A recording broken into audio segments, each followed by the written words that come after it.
Tonight, the City of Alexandria is taking steps to beef up its SWAT division. At tonight's meeting, the council voted to authorize the advertisement of bids for a 2020 model rapid deployment vehicle for the police department. What if this happened to you?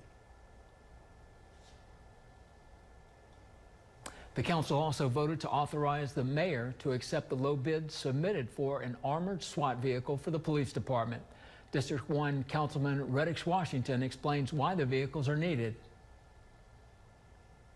We want our officers operating in equipment that's up to standard or above standard. And so they have some old equipment that we'll put into surplus. That's normal. Also voted to authorize the advertisement of bids to renovate the SWAT building. Councilman Washington says the HVAC system, roof and floors needed to be renovated to keep the equipment inside protected. He says he wants more citizens to be informed when it comes to the council's decisions. I want to encourage more people to come out and hear the facts for yourself. I'm inviting you, come to the city council meeting. It's a way of getting involved and learning the process of how our city is run.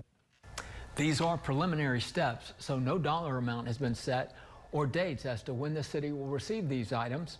Local contractors still have time to bid on certain contracts.